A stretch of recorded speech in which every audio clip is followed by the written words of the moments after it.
36। करण ने अपनी आंखें सिकोड़ी और हल्के से मुस्कुराते हुए सिर हिलाया। हाँ, मैंने अपने मास्टर के साथ कुछ सालों तक ट्रेनिंग की थी।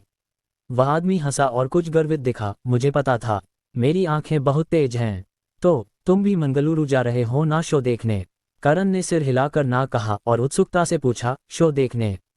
कौन सा शो? वह आदमी हैरानी से करण की तरफ देखने लगा। साउथ वेस्ट कॉन्फ्रेंस, जो हर 5 साल में होती है। तुम्हें इसके बारे में नहीं पता? करण ने फिर सिर हिलाया। कभी नहीं सुना। वह आदमी करण को घूरने लगा। आजकल तो बहुत सारे कल्टीवेटर्स मंगलुरु जा रहे हैं। मुझे लगा तुम भी शो देखने जा रहे हो। अगर शो देखने नहीं जा रहे तो फिर किस लिए जा रहे हो? करण ने हंसते हुए कहा, मैं तो बस घूमने जा रहा हूं और एक बुजुर्ग से मिलने भी। वह आदमी समझदारी भरे अंदाज में बोला, शराब का गिलास उठाया और अपना परिचय नीता। मैं हरीश बियाओगेट से हूँ। साउथ वेस्ट रीजन में औषधीय जड़ी बूटियों का बिजनेस संभालता हूँ। इस बार शो देखने जा रहा हूँ और बिजनेस बढ़ाने की कोशिश भी करूंगा। तुम्हारा नाम क्या है भाई? करण ने बेफिक्री से जवाब नीता। करण, मैं चंडीगढ़ में एक फार्मास्यूटिकल फैक्ट्री में काम करता हूँ। हरीश ने एक बिजनेस कार्ड निकाला और करण के सामने रख नीता मुस्कुराते हुए बोला, तो फिर हमारा काम तो एक जैसा है। फर्क सिर्फ इतना है कि तुम आम लोगों के लिए प्रोडक्शन करते हो और मैं कल्टीवेटर्स को बेचता हूँ। ये मेरा बिजनेस कार्ड है। कोई ज़रूरत हो तो बस फ़ोन कर देना।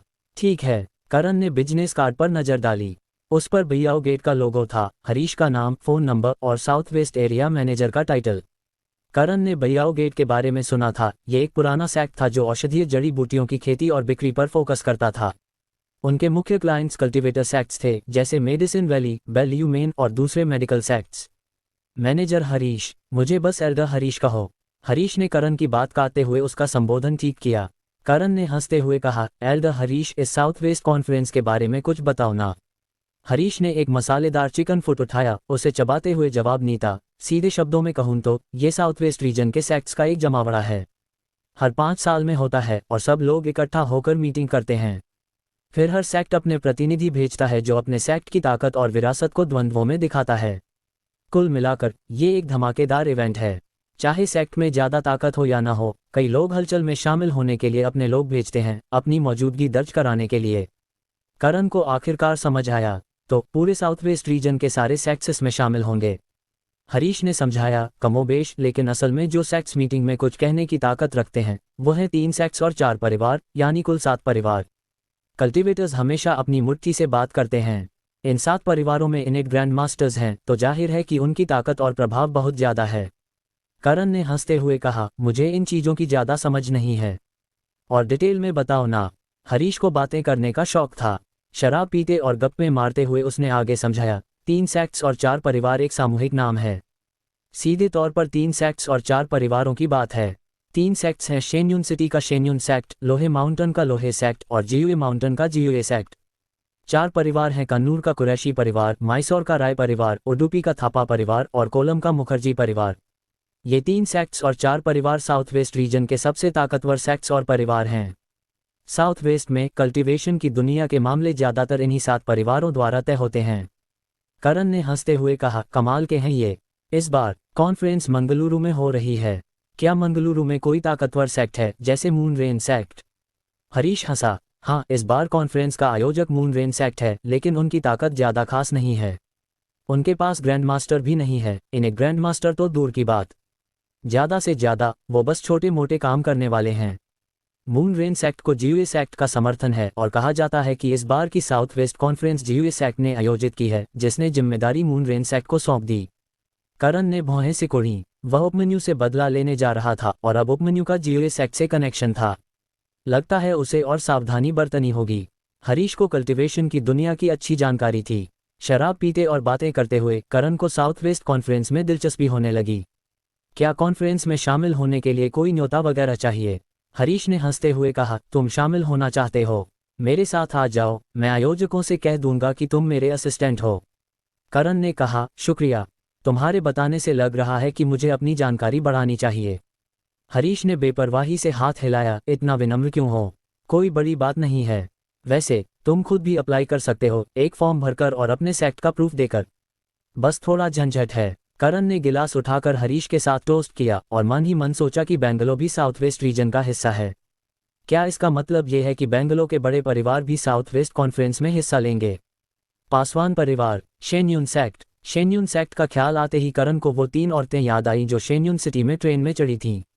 उनके व्यवहार से साफ था कि वो कल्टिवेटर्स थीं और उनमें काफ़ी ताकत थी। क्या वो तीनों शेन्युन सेक्ट से थीं? बेहे रिजॉर्ट। करण ने चारों तरफ देखा और हंसा, ये तो किसी हाई एंड बिजनेस कॉन्फ्रेंस जैसा सेटअप है। हरीश ने अपने माथे का पसीना पोंछा और मुस्कुराते हुए बोला, हालांकि कल्टिवेटर्स कोई रहस्य नहीं है और सबको उनके बारे में पता है, फिर भी ऐसी सभाएं आम लोगों से दूर रखी जाती हैं।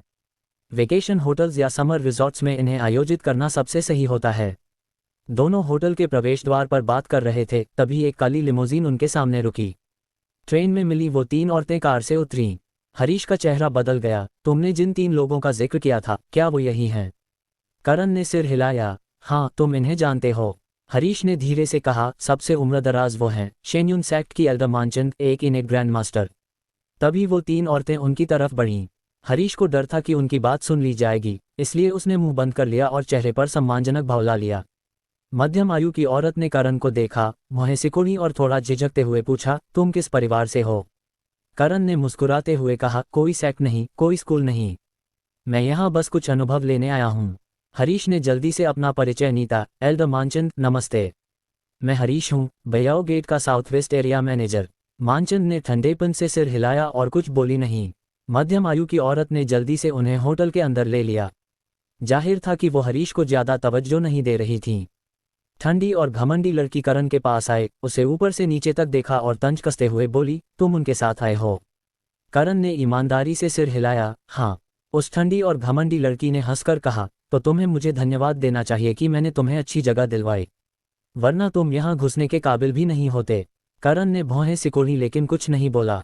करण को पहले से ही शेन्युन सेक्ट से कोई लगाव नहीं था, क्योंकि अजय की वजह से।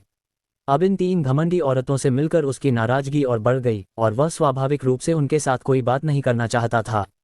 ठंडी और घमंडी लड़की ने करण की नाराजगी भांप ली, उसकी आंखों में बदलाव आया और वह ठंडे चेहरे के साथ करण की ओर बढ़ी। ओह, लगता है तुम्हें कुछ गलतफहमी है।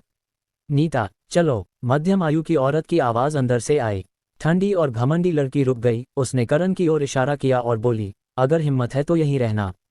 ये बात कहकर वह ठंडी और घमंडी लड़की मुड़कर चली गई। हरीश ने धीरे से कहा, शेन्युन सेक्ट यहाँ का स्थानीय बादशाह है, इन्हें घमंड करने की आदत है। तुमने उन्हें क्यों छेड़ा? अब तुम उनके निशाने पर आ गए हो। क्यों ना तुम इस इवेंट को छोड़ दो और मौका देखकर निकल लो। वैसे भी उन्हें तुम्हारा बैकग्राउंड नहीं पता। करण ने हंसते हुए कहा, मैंने उनकी सुविधा के लिए अपनी सीट छोड़ दी थी, ये तो उनकी मदद करना हुआ। क्या उन्हें मुझे धन्यवाद नहीं देना चाहिए? इंसान को हमेशा तर्क से बात करनी चाहिए। हरीश ने कड़वाहट भरी हंसी हंसी, कल्टिवेटर्स ताकत से बात करते हैं। जितनी बड़ी मुट्ठी उतना बड़ा तर्क। करण ने बात बदल दी, भैयाओ गेट का बिजनेस तो बड़ा लगता है, फिर मुझे ऐसा क्यों लगता है कि वो तुम्हें ज्यादा तवज्जो नहीं देते? हरीश ने समझाया, हम अकेले नहीं हैं जो औषधीय सामग्री का बिजनेस करते हैं, हम सप्लायर्स हैं। जब तक सप्लायर्स का एकाधिकार नहीं होता, उनकी हैसियत खरीदारों से कम ही रहती है। शेन्युन सेक्ट को औषधीय सामग्री की जरूरत तो है, लेकिन सप्लाई और डिमांड के हिसाब से वो स्वाभाविक रूप से ज्यादा ताकतवर हैं। करण हंसा, ये तो बहुत रियल है। हरीश हंसा, यही हकीकत है। मैं किसी मार्केट में सामान बेचने वाले सेल्स मैनेजर से ज्यादा अलग नहीं हूँ। ये सब मेरे पोटेंशियल कस्टमर्स हैं और इन्हें नाराज नहीं करना चाहिए।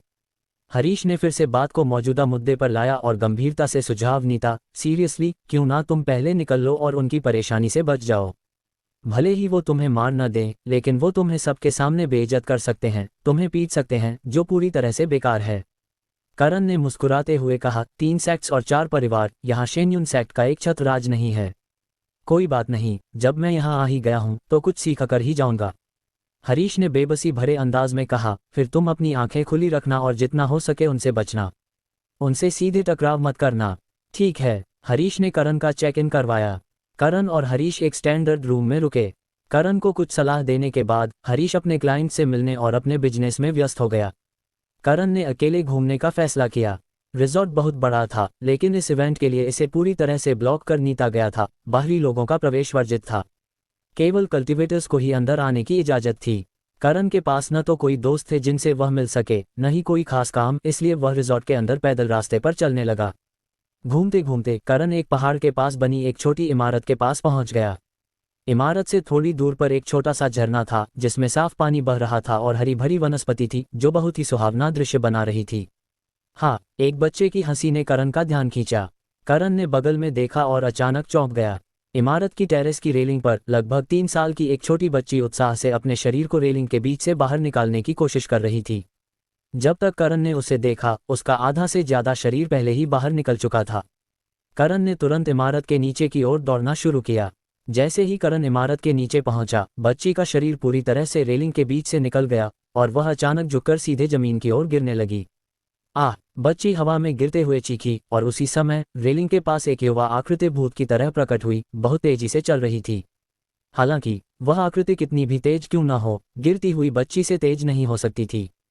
करण ने जमीन पर पैर रखा, तेजी से आगे बढ़ा, फिर पास की रेलिंग पर पैर रखकर उसका शरीर हवा में उछला, ठीक वैसे ही जैसे उसने उस रात अंजलि को इमारत से गिरने से बचाया था। उस रात के मुकाबले करण अब एक ग्रेट ग्रैंड मास्टर था। उसकी ताकत और मजबूत थी और बच्ची की गिरने की ऊंचाई सिर्फ 4 मंजिल यानी करीब 12 मीटर थी। करण हवा में उछला, उसने अपनी बाहें फैलाकर मंझले ढंग से बच्ची को एक बांह से पकड़ लिया।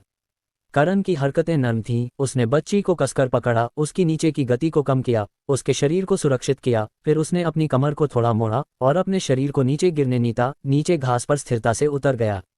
करण ने अपनी बाहों में बच्ची को देखा, राहत की सांस ली और जैसे ही मुड़ने वाला था, उसकी आंख के कोने में एक आकृति चमकी। एक आकृति पलक झपकते ही करण के सामने प्रकट हुई। इतनी तेजी! करण की पुतलियां सिकुड़ गईं। उसने ऊपर देखा और एक औरत को देखा जो अपनी 1.5 में थी, बहुत सुंदर। उसकी नजरें करण की बाहों में बच्ची पर थीं, उसकी आंखों में डर का भाव था। मम्मी! बच्ची को अभी की घटना से डर लग रहा था और जैसे ही उसने उस औरत को देखा, उसने अपनी बाहें फैलाकर रोते हुए गले लगने की मांग की। करण ने बच्ची को उस औरत को सौंपनी था, जिसने उसे लिया और धीरे से उसकी पीठ थपथपाकर सांत्वना दी। जल्दी से जांचा कि उसे कोई चोट तो नहीं आई, फिर राहत की सांस ली। युवा औरत की नज़र करण पर पड़ी, उसकी आंखों में कृतज्ञता थी। महाशय, रन रन को बचाने के लिए धन्यवाद। करण ने मुस्कुराते हुए कहा, धन्यवाद की जरूरत नहीं, मैं बस यहाँ से गुजर रहा था। इस उम्र के बच्चे बहुत चंचल होते हैं और उन्हें खतरे का कोई अंदाजा नहीं होता, बेहतर है कि उन्हें अकेला न छोड़ा जाए। युवा औरत ने सिर हिलाया, प्लेटफॉर्म के चारों तरफ रेलिंग्स हैं, मैं बस पानी लेने गई थी और मुझे नहीं पता था कि वह बीच से निकल जाएगी। महाशय, तुम यहाँ मीटिंग के लिए आए हो? करण ने सिर हिलाया, हाँ, कुछ जानकारी हासिल करने। युवा औरत ने पूछा, तुम्हारा नाम क्या है महाशय? तुम किस सेक्ट से हो? करण ने ईमानदारी से जवाब नीता, कोई सेक्ट नहीं, कोई स्कूल नहीं, मेरा मास्टर प्रलयनाथ है। युवा औरत ने सिर हिलाया, मिस्टर करण, अंदर आकर एक कप चाय पीजिए।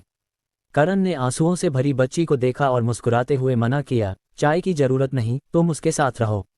वह भी डर गई होगी, मैं चलता हूँ।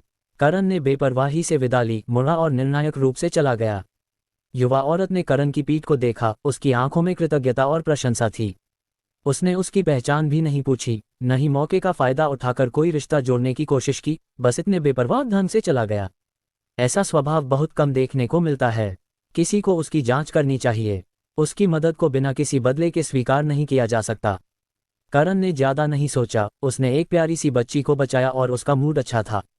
घूमने के बाद वह होटल वापस लौटा। जैसे ही वह ऊपर जाने वाला था, करण ने अचानक किसी को अपना नाम पुकारते सुना, करण। करण ने सिर घुमाया और अगस्त्य को देखा, जिससे वह पहले मिल चुका था, जो उर्मिला का भाई था। अगस्त्य के पास एक गंभीर दिखने वाला मध्यम आयु का आदमी और एक सफेद बालों वाला बूढ़ा व्यक्ति खड़ा था, जो शायद गोयल परिवार से थे। करण मुड़ा और मुस्कुराया, मिस्टर गोयल, नमस्ते। अगस्त्य का चेहरा कुछ हैरान था, तुम भी मीटिंग के लिए यहाँ हो? करण स्वाभाविक रूप से यह नहीं कहने वाला था कि उसका मुख्य मकसद मून रेन सेक्ट के उपमन्यु को ढूंढना था, और हंसते हुए बोला, बस यूं ही घूमने आया हूँ, तुम अभी आए हो? अगस्त्य ने सिर हिलाया, फिर परिचय कराया, ये मेरे पिता हैं और ये मेरे परदादा हैं गोयल परिवार से। करण ने मुस्कुराते हुए कहा, नमस्ते मिस्टर गोयल और नमस्ते बूढ़े साहब। दीपेंद्र और गोविंद दोनों के चेहरों पर अजीब भाव थे, क्योंकि उन्हें उर्मिला की ठंडी तानें अभी भी याद थीं। अगर वह घटना न हुई होती तो दीपेंद्र निश्चित रूप से घमंड से पेश आता और शायद करण पर दबाव डालने का मौका भी लेता। लेकिन उर्मिला के तानों ने उन्हें नीचा दिखाया था और अब वो श्रेष्ठता दिखाने की हिम्मत नहीं कर रहे थे। एक असली ग्रेट ग्रैंड मास्टर, 27 साल का ग्रेट ग्रैंड मास्टर। दीपेंद्र ने मुस्कुराते हुए पहल की और हाथ बढ़ाया, मिस्टर करण, तुमने उस दिन मेरी बेटी को बचाया था। मैं अपने बॉडीगार्ड से तुम्हें वापस बुलाकर धन्यवाद देना चाहता था, लेकिन बॉडीगार्ड ने गलतफहमी कर ली और गलती हो गई। उम्मीद है तुम्हें बुरा नहीं लगा। करण ने मुस्कुराते हुए दीपेंद्र से हाथ मिलाया, मिस्टर गोयल, कोई बात नहीं। मैं और मिस गोयल दोस्त हैं, तो उनकी मदद करना मेरा फर्ज था। दोस्त? दीपेंद्र ने मन ही मन कड़वाहट महसूस की, लगता था कि उनकी बेटी ने उनसे ज्यादा साफ देखा था। करण वाकई गोयल परिवार को तवज्जो नहीं देता था। बार बार मिस्टर गोयल कहना, ये दूरी बनाए रखने वाला संबोधन, सब समझते हैं इसका मतलब। मेरी तुम्हारी बेटी के साथ जो रिश्ता है वो हमारा निजी मामला है। अगर उसे कोई परेशानी होगी मैं स्वाभाविक रूप से मदद करूंगा, लेकिन इसके अलावा गोयल परिवार ज्यादा उम्मीद न रखे। और रिश्ता कैसा है? पूछो मत, बस दोस्त हैं। एक साथ सोए। क्या एक साथ सोने से दोस्ती नहीं हो सकती? दीपेंद्र एक स्थानीय बादशाह था और उसकी बेटी उसका अनमोल रत्न थी। लेकिन अब वह ऐसा महसूस कर रहा था जैसे उसने कड़वी गोली खा ली हो और कड़वाहट उसके गले में अटक गई हो। कौन कहता है कि वह अपनी मर्जी से तैयार थी? तभी होटल में एक और समूह आया और करण ने सिर घुमाकर देखा। उसके चेहरे की मुस्कान तुरंत ठंडी पड़ गई। करण। दरवाजे पर तेजस और अजय खड़े थे। अजय करण को खुली हैरानी के साथ घूर रहा था। उसे उम्मीद नहीं थी कि करण वाकई साउथ वेस्ट कॉन्फ्रेंस में आने की हिम्मत करेगा। हालांकि साउथ वेस्ट कॉन्फ्रेंस में कई सेक्ट्स हिस्सा लेते हैं, लेकिन फैसले लेने की असली ताकत सिर्फ 3 सेक्ट्स और 4 परिवारों के पास होती है, और उनमें से एक है शेन्युन सेक्ट। इस बार साउथ वेस्ट कॉन्फ्रेंस में शेन्युन सेक्ट का प्रतिनिधित्व एल्डर मानचंद कर रही थी, जो एक इनेट ग्रैंड मास्टर थी। उनके मौजूद होने पर करण को मारना कैसे असंभव हो सकता था? स्वर्ग के रास्ते छोड़कर तुम नरक में कदम रखने की हिम्मत करते हो। तुम में हिम्मत है। करण ने अजय की नाराज नजरों को देखा और हल्के से हंसा। अब अपनी जमीन पर वापस आकर और अपने सेक्ट का समर्थन पाकर हिम्मत आ गई। अजय का चेहरा अचानक और लाल हो गया, जैसे करण के ताने भरे शब्दों ने उसे जोरदार तमाचा मारा हो। तेजस ने खुद को रोक नहीं पाया और बोला, करण, इतना घमंड मत करो। भले ही तुम ग्रेट ग्रैंड मास्टर हो, यहाँ उसका ज्यादा मतलब नहीं है। करण हंसा। ग्रेट ग्रैंड मास्टर का ज्यादा मतलब नहीं? ठीक है, बड़ी बड़ी बातें छोड़ो। अगर मैं तुम लोगों को हरा सकता हूँ, बस वही काफी है। तेजस एक पल के लिए बोलती बंद हो गई। अजय ने तंज कसते हुए कहा, घमंड करते रहो, देखता हूं तुम कब तक ऐसा कर पाओगे।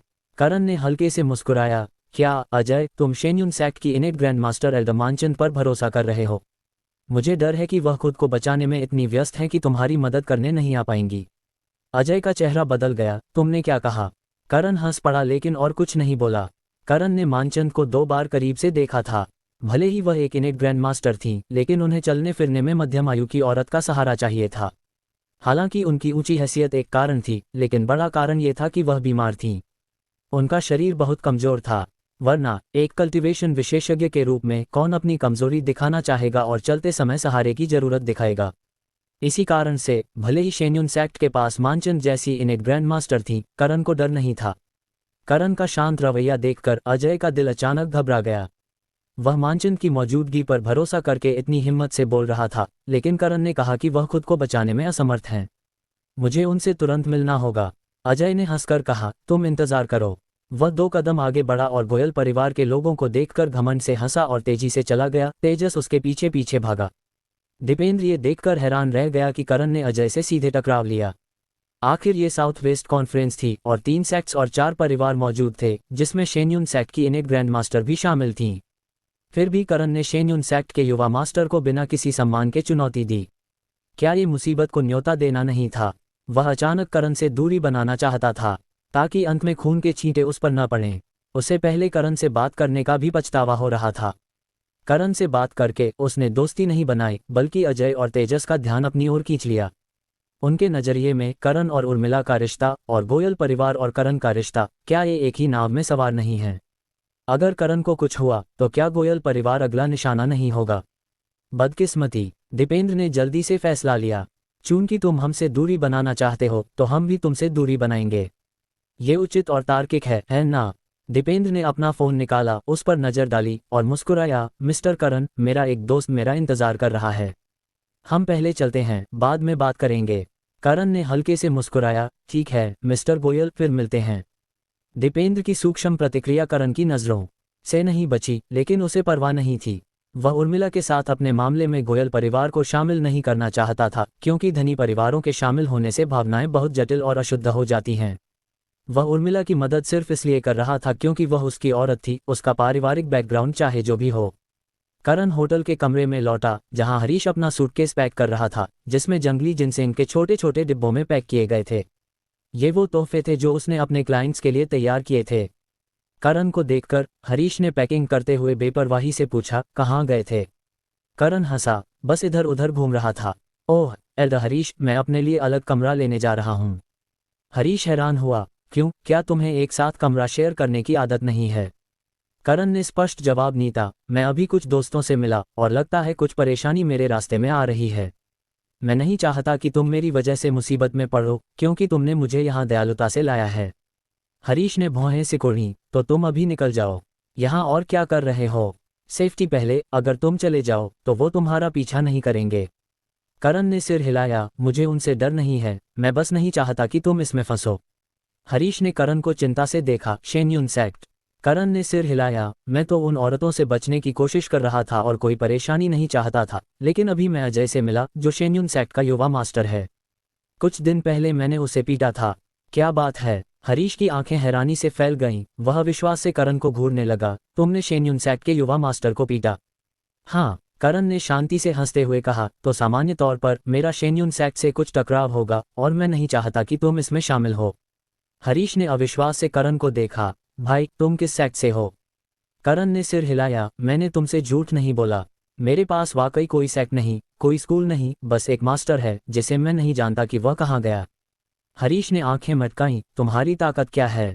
Great grand master. हरीश धड़ाम से कुर्सी पर बैठ गया, करण को हक्का बक्का देखते हुए, तुम ग्रेट ग्रैंड मास्टर हो? करण ने सिर हिलाया, हाँ, वरना मैं कब का भाग गया होता। हरीश अवाक रह गया, तुम कितने साल के हो? क्या तुम सिर्फ जवान दिखते हो लेकिन असल में 70-80 के हो? करण हंसा, मैं 27 का हूँ। हरीश ने गहरी सांस ली, 27 साल का ग्रेट ग्रैंड मास्टर? तुम तो आसमान को छू रहे हो। हैरानी भरे उद्गार के बाद हरीश को चिंता होने लगी, लेकिन क्या शेन्यून सेक्ट के पास इन्हें ग्रैंड मास्टर नहीं है? एल्डर मानचंद भी यहाँ हैं। करण ने मुस्कुराते हुए कहा, एल्डर मानचंद बीमार हैं और मुश्किल से चल पाती हैं। वह मेरा क्या बिगाड़ लेंगी? वैसे भी इस मामले में मैं सही हूँ। अगर वो कुछ करने की हिम्मत करेंगी तो मुझे कोई दिक्कत नहीं होगी कि उनकी बेइज्जती सबके सामने कर दूं। इतने लोगों की नज़रों के सामने मुझे नहीं लगता कि कोई मुझ पर जबरदस्ती हाथ डालेगा। हरीश ने तुरंत फैसला लिया, सबको पता है कि तुम मेरे साथ आए हो, तो अब अलग कमरा लेने का कोई फायदा नहीं। तुम आराम से यहीं रहो। करण ने हंसते हुए पूछा, तुम्हें डर नहीं कि शेन्यून सेक्ट तुम्हें परेशान करेगा? डर? बिल्कुल डर है। हरीश ने ईमानदारी से जवाब नीता और फिर जोश में बोला, लेकिन डर का मतलब ये नहीं कि मैं एक 27 साल के ग्रेट ग्रैंड मास्टर से दोस्ती करने का मौका छोड़ दूं और एक ही छत के नीचे रहने का मौका गंवा दूं। ऐसा मौका मुझे पहले कभी नहीं मिला। ये मुझे ऊपर वाले ने नीता है और अगर मैं पीछे हट गया तो मैं बहुत बड़ा काय हूँ। हरीश ने बिना हिचकिचाहट के दांव खेला, 27 साल का ग्रेट ग्रैंड मास्टर, भविष्य की कोई सीमा नहीं। शेन्यून सेक्ट शायद करण का कुछ नहीं बिगाड़ पाए, लेकिन अगर वह इस दोस्ती का मौका गंवा देता तो उसे जिंदगी भर पछतावा रहता। हरीश ने साफ और सीधे शब्दों में बात की तो करण ने और कुछ नहीं कहा। ठीक है, फिर मैं नहीं हटा। शेन्यून सेक्ट को पता है कि हरीश और करण की मुलाकात संयोग से हुई थी और जब तक हरीश सक्रिय रूप से उनका दुश्मन नहीं बनता वे शायद उसे परेशान नहीं करेंगे। करण ने अपनी घड़ी देखी, डिनर का टाइम हो रहा है, साथ में खाएं। हरीश ने दांत भींचे, चलो एक ड्रिंक भी हो जाए। दोनों होटल के रेस्तरां में गए, कुछ डिशेज और एक बोतल शराब ऑर्डर की। जैसे ही वे खाना शुरू करने वाले थे, अरहान, निखिल और कविता अंदर आए। करण। कविता ने करण को देखा, उसकी आंखें चमक उठी और वह पास आई, तुम भी यहाँ हो? तुमने पहले तो कुछ बताया नहीं। करण हंसा, बस यूं ही सोचा आकर देख लूं। कविता ने आंखें मटकाईं, साथ में खाएं।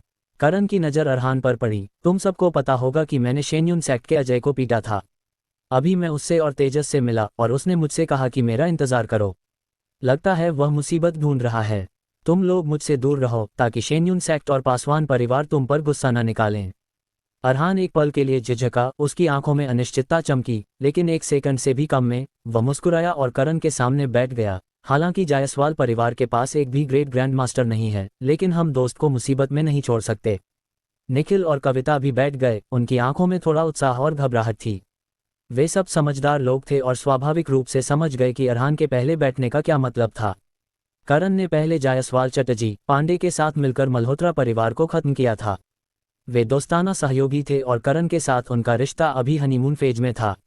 लेकिन अगर अरहान आज तटस्थ रहने का फैसला करता तो करण के साथ उनका रिश्ता स्वाभाविक रूप से खत्म हो जाता। ये पूरी तरह से बिगड़ता नहीं, लेकिन रिश्ता बस इतना ही रहता। उदाहरण के लिए, गोयल परिवार जो अब करण से दूर छिप रहा था। करण की आंखें और हंसी से भर गईं, और चाहे उनके मकसद कुछ भी हो, इस समय बैठ जाना बहुत कुछ दर्शाता था। प्रेसिडेंट अरहान, तुम्हारा ये फैसला ज़्यादा समझदारी भरा नहीं है। अरहान ने स्पष्ट जवाब नीता, जायसवाल परिवार अपने दम पर ग्रेट ग्रैंड मास्टर पैदा नहीं कर सका, हमारा पासवान परिवार से झगड़ा हो चुका है। हमें कोई रास्ता तो ढूंढना ही होगा, है ना? शेन्यून सेक्ट के सामने जायसवाल परिवार शायद ज्यादा मदद न कर सके, लेकिन कम से कम हम साथ में मार खाने का फैसला तो कर सकते हैं। करण हंसा। ये अरहान का दांव था। जायसवाल परिवार ने करण के साथ खड़े होने का फैसला किया, ये दांव लगाते हुए कि करण शेन्यून सेक्ट से हारेगा नहीं।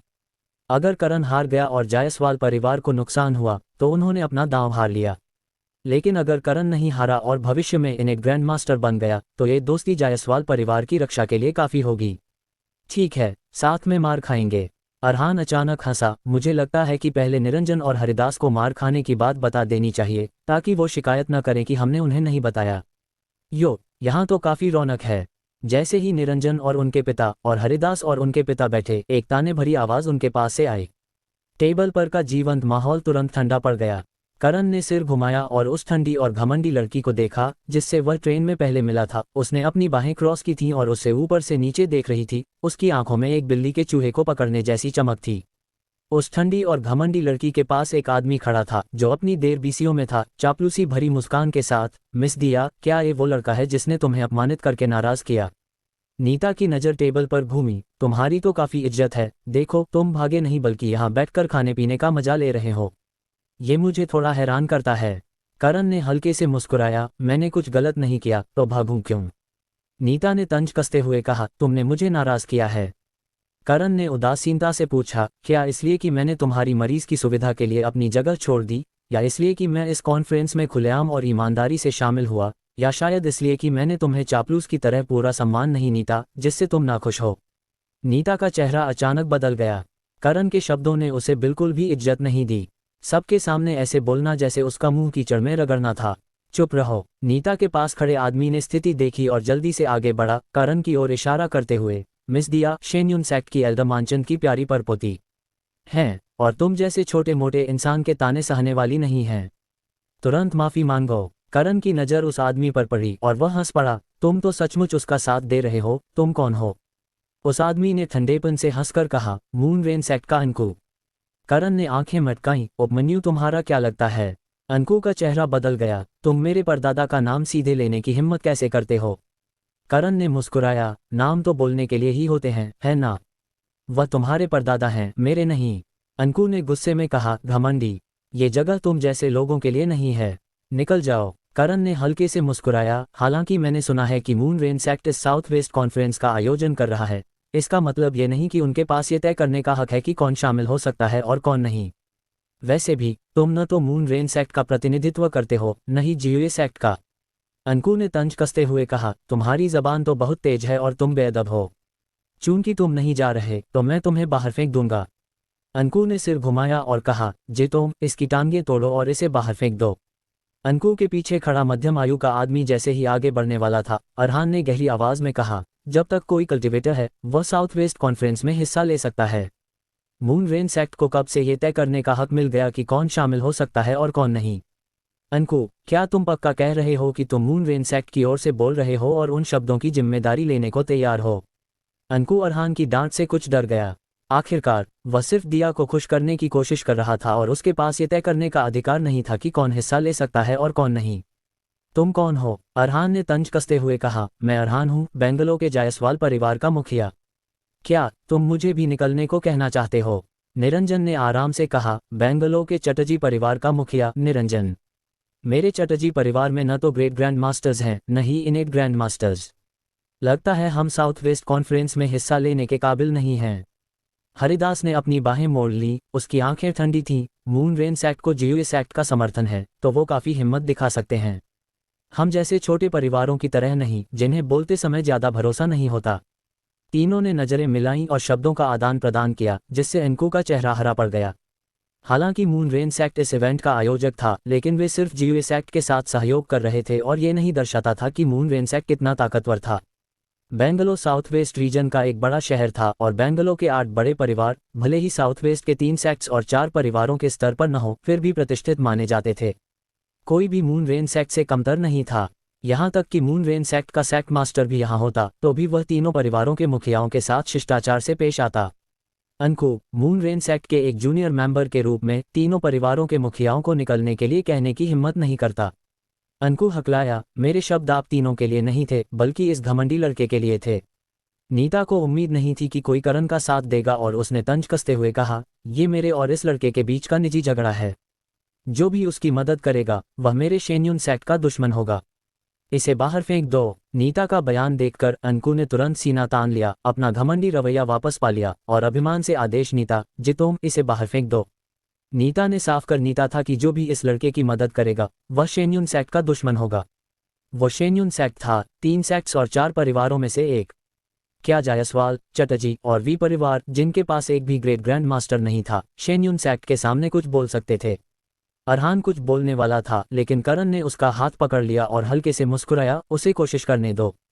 अंकु दिया के लिए खड़ा होना चाहता था, जो ठीक वैसा ही था जैसा करण चाहता था।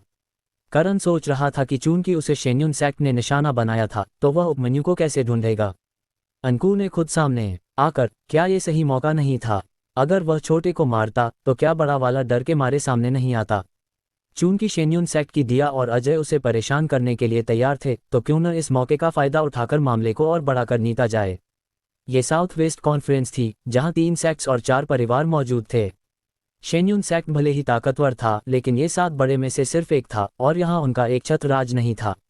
शेन्यून सेक्ट ताकतवर था लेकिन 3 सेक्ट्स और 4 परिवारों में कुछ ऐसे जरूर होंगे जो उनके साथ अच्छे ताल्लुकात नहीं रखते और उनकी बेइज्जती देखना चाहते हैं। तो करण के लिए हंगामा करना बेहतर होगा। आखिरकार इस मामले में उसका पलड़ा भारी था। अगर वह चुपके से काम करता तो शेन्यून सेक्ट शायद चुपके से अपने मास्टर्स को उसका पीछा करने के लिए भेजता, जो उसके लिए नुकसानदायक होता। जितोम करण के कंधे को पकड़ने के लिए आगे बढ़ा लेकिन अगले ही पल उसका हाथ करण ने पकड़ लिया। एक हल्के से मोड़ के साथ जितोम तुरंत घुटनों के बल बैठ गया। पूरी प्रक्रिया इतनी सहज और साफ थी कि देखने वालों को लगा कि जितोम बस चलकर आया और घुटनों पर बैठ गया। रेस्तरां में खाना खाने वाले काफी लोग थे और इस दृश्य को देखकर वे उत्साहित हो गए। उनकी आंखें गपशप के मजे से चमक रही थीं। ये युवक कुछ खास लगता है, अच्छा तमाशा देखने को मिलेगा। जितोम का चेहरा हैरानी और उलझन से हरा पड़ गया। ये युवक कितना ताकतवर था और वह पलक झपकते उसका शिकार कैसे बन गया। वह बिल्कुल तैयार नहीं था। मुझे छोड़ दो, करण ने हल्के से मुस्कुराया, तुम्हें छोड़ दूं और फिर तुम मुझे बाहर फेंक दो। अरहान और बाकी लोग हंस पड़े। उन्हें करण का मकसद समझ आ गया था, वह मामले को बड़ा करना चाहता था। अंकु और दिया को बेइज्जत करना चाहता था। देखने वालों की हंसी जितोम के लिए एक तमाचे की तरह थी जिससे वह गुस्से में आ गया। उसने अचानक एक खंजर निकाला और करण की कमर पर जोर से वार किया। इस अचानक हमले ने रेस्तरां में खाना खाने वालों में हलचल मचा दी। खंजर करण की कमर में नहीं घुसा क्योंकि करण ने जितोम की कलाई पकड़ ली थी। इस बार करण ने कोई रहम नहीं दिखाया। क्रैक, करण ने पीछे की ओर मोड़ा और जितोम की कलाई टूट गई। खंजर गिर गया लेकिन करण ने उसे तेजी से पकड़ लिया और बिना दया के वापस वार किया। हुश, तेज और हवा को चीरते हुए आवाज के बीच खंजर ने जितोम के बिना चोट वाले बाएं हाथ को छेदनी था, सीधे ठोस लकड़ी के टेबल टॉप के आर पार, और उसके बाएं हाथ को डाइनिंग टेबल पर मजबूती से पिन कर नीता। जितोम ने दर्दनाक चीख मारी, उसका पूरा शरीर ढीला पड़ गया, आंसुओं और नाक के पानी से उसका चेहरा भीग गया। उसके दाएं हाथ को करण ने मोड़ रखा था और बाएं हाथ को टेबल पर पिन कर नीता गया था। वह एक मरते हुए टिड्डे की तरह दिख रहा था, छटपटाता और तड़पता हुआ, लेकिन आज़ाद नहीं हो पा रहा था। यह दृश्य सबको हैरान कर गया। एक तरफ जितोम का अचानक और क्रूर हमला था, दूसरी तरफ करण का बेहद कठोर और तेज जवाबी हमला, बेरहम और बिना रुके। यह युवक एक सख्त खिलाड़ी था। हालांकि जितोम मून रेन सेक्ट से था लेकिन वह दिया की ओर से काम कर रहा था जो शेन्यून सेक्ट से थी। दूसरे शब्दों में करण शेन्यून सेक्ट के मुंह पर तमाचा मार रहा था। इस युवक का बैकग्राउंड क्या था? शेन्यून सेक्ट से टकराने की हिम्मत। नीता और अंकु की आंखें फैल गईं। उन्होंने टेबल पर पिन किए गए जितोम को देखा, फिर करण को, जो बिल्कुल बेपरवाह दिख रहा था, जैसे उसने बस एक मक्खी को भगाने के लिए हाथ हिलाया हो। दोनों हैरान रह गए। उन्होंने जितोम का छिपा हुआ हमला देखा था लेकिन करण का हिंसक जवाबी हमला उनके चेहरे पर तमाचे की तरह लगा। कुत्ते को मारने से पहले उसके मालिक का लिहाज करना पड़ता है, लेकिन करण ने एक सवाल भी नहीं पूछा और कुत्ते को सामने ही पीट नीता। अंकु ने गुस्से में करण की ओर इशारा किया और कहा, तुम हिंसा करने की हिम्मत करते हो, तुम पूरी तरह से बेलगाम हो। करण ने मुस्कुराया, ये आत्मरक्षा थी। अगर तुम्हें साफ नहीं दिखा तो इस रेस्तरां में एक सर्विलांस कैमरा है, तुम फुटेज चेक कर सकते हो और बार बार देख सकते हो।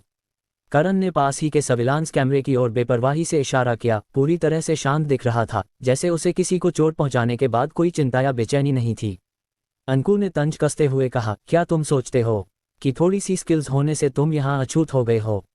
करण ने हल्के से मुस्कुराया, मुझे लगा था कि ये जगह तर्क से चलती है, तुम क्या सोचते हो? अंकु ने दांत पीसे, वह आगे बढ़ना चाहता था लेकिन झिझक गया। जितों की दयनीय हालत दिखा रही थी कि करण निश्चित रूप से कोई दयालु इंसान नहीं था। हालांकि अंकु जितों से ज्यादा ताकतवर था लेकिन अंतर सीमित था। अगर जितों को इतनी बुरी तरह पीटा गया तो क्या वह करण से टकराने पर वैसी ही हालत में नहीं होगा? अंकु ने सहज रूप से अपनी बगल में दिया की ओर देखा। आखिरकार इस मामले में अंतिम फैसला उसे ही करना था और अगर कुछ गलत हुआ तो वही परिणाम भुगतेगी। नीता ने अपनी शांति वापस पा ली थी और तंज कसते हुए बोली, तुम में कुछ स्किल तो है, कोई आश्चर्य नहीं कि तुम इतने घमंडी हो। अंकु, तुम्हारा मून रेन सेक्ट इस कॉन्फ्रेंस वेन्यू का प्रबंधन कर रहा है। तुम निश्चित रूप से एक ऐसे छोटे लड़के को संभाल सकते हो जिसका कोई सेक्ट या स्कूल नहीं है ना? बस किसी को बुलाओ, अगर कुछ होता है तो हमारा शेन्युन सेक्ट इसे संभाल लेगा। क्या शानदार रॉब है, करण ने आराम से कहा। अगर किसी ने मुझे 3 संप्रदायों और 4 कुलों के बारे में नहीं बताया होता तो मैं सोचता कि साउथ वेस्ट कॉन्फ्रेंस सिर्फ शेन्युन संप्रदाय ने ही आयोजित की है। नीता की सुंदर चेहरा अचानक लाल हो गया। आसपास के दर्शकों की चुपके चुपके नजरें उसे ऐसा महसूस करा रही थी जैसे उसकी पीठ में कांटा चुभ रहा हो और उसे लग रहा था कि ये लोग उसका मजाक उड़ा रहे हैं। शेन्युन संप्रदाय हमेशा से दबंगई करने का आदी था, वे ऐसी बेइज्जती कैसे सहन कर सकते थे? हालांकि नीता गुस्से में थी लेकिन उसे इतना तो पता था कि शेन्युन संप्रदाय भले ही ताकतवर हो लेकिन साउथ वेस्ट कॉन्फ्रेंस में उनकी नहीं चलती थी। इसलिए उसने सारा गुस्सा करण पर निकाल नीता। इस लड़के को, वो चाहती थी कि उसकी मौत भयानक हो। वो चाहती थी कि वो उसके सामने घुटनों पर गिड़गिड़ाए। नीता ने ठंडे स्वर में कहा, बस ऐसे ही सख्त बनते रहो। मुझे उम्मीद है कि तुम्हारा मुंह आगे भी इतना ही सख्त रहेगा। अंकु ने अपना मोबाइल निकाला, एक तरफ गया और जल्दी से अंशुल अंकल को फोन किया जो आयोजन स्थल के व्यवस्था प्रभारी थे। सेकंड अंकल, यहाँ एक उपद्रवी लड़का है। उसने जितों को अपहरण कर नीता और शेन्युन संप्रदाय की मिस नीता को गुस्सा दिला नीता। मिस नीता ने कहा कि वो इस लड़के को अपहरण करना चाहती हैं और अगर कोई परिणाम हुआ तो शेन्युन संप्रदाय जिम्मेदारी लेगा। जल्द ही अंकु ने फोन काट नीता के पास वापस आया और चापलूसी करते हुए बोला, मेरे सेकंड अंकल रास्ते में हैं, वो इस लड़के को देख लेंगे। मिस नीता, गुस्सा मत हो, नीता ने ठंडे स्वर में पूछा, उसकी ताकत क्या है? अंकु ने करण की तरफ देखा और हंसा, एक मास्टर, उसे इस लड़के को संभालना आसान होगा। करण शांत दिख रहा था, मुस्कुरा रहा था जैसे उसने कुछ सुना ही नहीं। अरहान और बाकियों के चेहरों पर एक अजीब सा भाव था, वे एक दूसरे को देख रहे थे, उनकी आंखों में उत्साह और प्रत्याशा की चमक थी। हालांकि शेन्युन संप्रदाय को नाराज करना उनकी मंशा नहीं थी, लेकिन नीता न तो संप्रदाय की मास्टर थी और न ही कोई जन्मजात मास्टर। वो बस शेन्युन संप्रदाय की एक जूनियर मेंबर थी जो शेन्युन संप्रदाय के नाम का रौब दिखाकर एक महान मास्टर को डराने की कोशिश कर रही थी। अगर उसे दीवार से नहीं टकराना पड़ा तो ये अजीब बात होती। जब दिया को पता चलेगा कि करण एक महान मास्टर है तो उसका रवैया क्या होगा? कोई छोटा मोटा इंसान, जब तक शेन्युन संप्रदाय का मानचित्र खुद सामने नहीं आता, आज शेन्युन संप्रदाय में कौन करण को दबा सकता था? यहाँ तक कि अगर कोई महान मास्टर आ भी जाए तो बस उसे थोड़ा फायदा मिलेगा। करण को पूरी तरह दबाना असंभव था।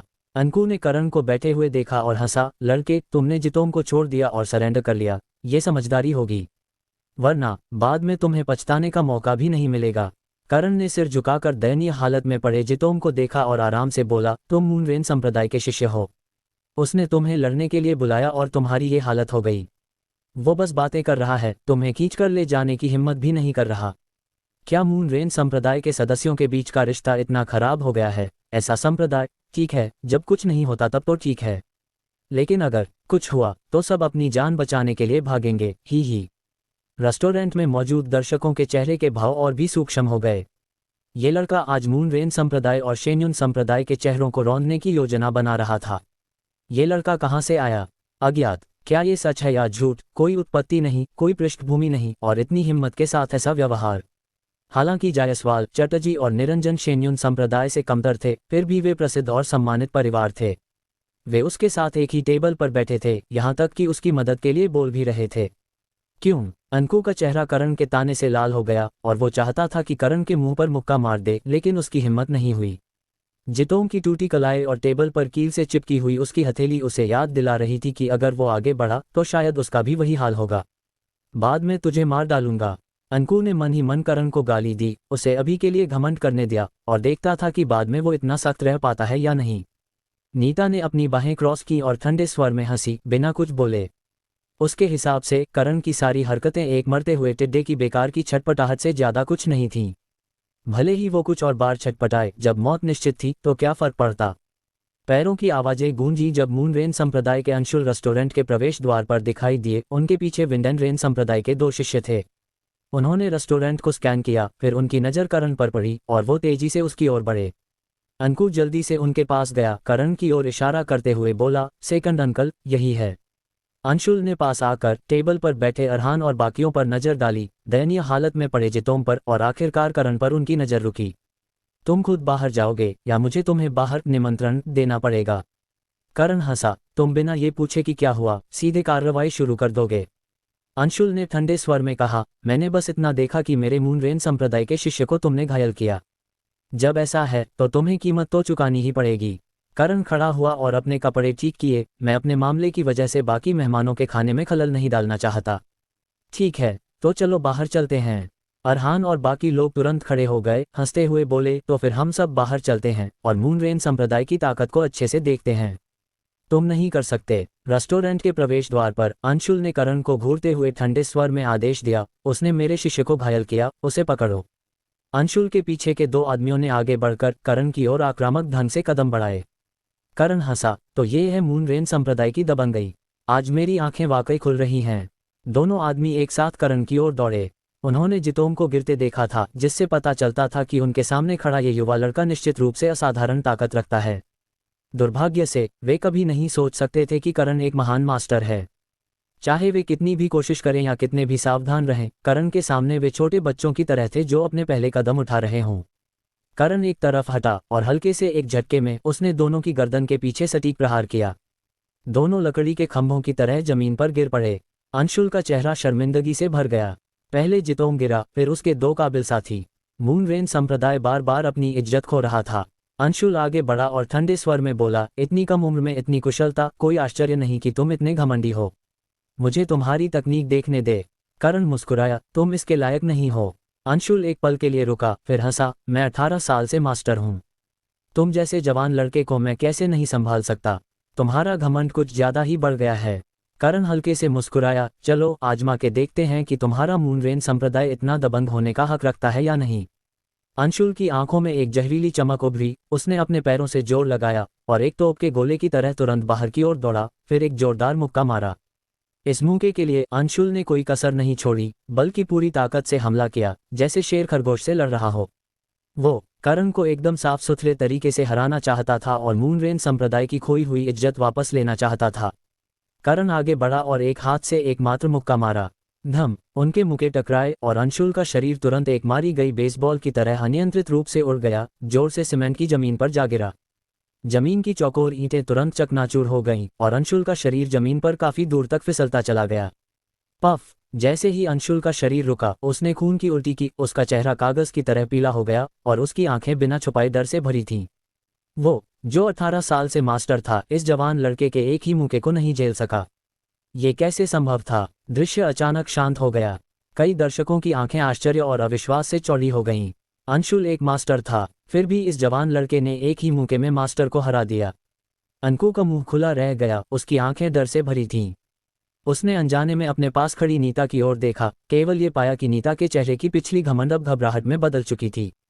यहाँ तक कि एक मूर्ख भी देख सकता था कि इस तथाकथित संप्रदाय और स्कूल रहित जवान लड़के की ताकत अविश्वसनीय रूप से जबरदस्त थी। उसने मूनरेन संप्रदाय और शेन्युन संप्रदाय के खिलाफ खड़े होने की हिम्मत की क्योंकि उसके पास ऐसा करने का आत्मविश्वास था। कोई आश्चर्य नहीं कि जायसवाल, चटर्जी और निरंजन परिवार शेन्युन संप्रदाय को नाराज करने की कीमत पर भी उसके साथ खड़े थे। सबको अचानक समझ आया, कल्टीवेशन परिवारों के मुखियाओं में से कौन मूर्ख हो सकता था, कौन अपने तरीके से तौलना नहीं जानता था। करण ने खून उगलते अंशुल को देखा और उदासीनता से कहा, जब तुमने बिना सही गलत पूछे ताकत से दूसरों को दबाया, अब जब तुम्हारी ताकत मुझे नहीं दबा सकी तो तुम क्या कर सकते हो? अंशुल की आंखों में घबराहट की झलक दिखी। अगर उसे एक मास्टर भी दबा नहीं सका तो ये बड़ी समस्या थी।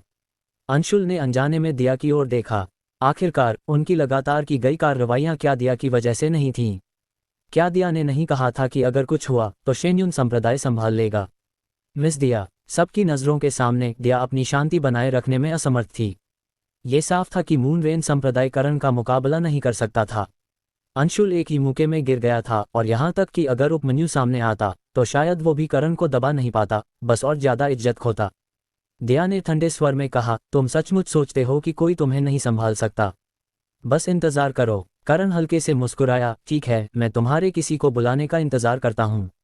मूनरेन संप्रदाय पर भरोसा नहीं कर पाए, क्या तुम्हारा शेन्युन संप्रदाय अब सामने आने की तैयारी कर रहा है, या तुम अपने संप्रदाय के जन्मजात मास्टर एल्डर मानचंद को बुलाना चाहती हो? करण के शब्द सुनकर सबकी आंखें चमक उठीं। वाह, ये लड़का वाकई में तीखा है। उसने खुले तौर पर शेन्युन संप्रदाय के जन्मजात मास्टर एल्डर मानचंद को चुनौती दी। कितना बदमाश। दया ने हंसी, तुम खुद को इसके लायक समझते हो? दया एक तरफ गई, फोन किया, कुछ संक्षिप्त शब्दों का आदान प्रदान किया और फिर फोन काट दिया। कुछ मिनट बाद पैरों की आवाजें गूंजी और दूर से एक समूह लोग नजदीक आए। करण ने पीछे मुड़कर देखा और हंसा। काफी लोग आ गए थे, जिनमें पासवान परिवार के मास्टर तेजोंग, पासवान परिवार के बड़े बेटे तेजस, शेन्युन संप्रदाय के युवा मास्टर अजय और बाकी लोग शामिल थे। सबके पास एक खूनी रौब था।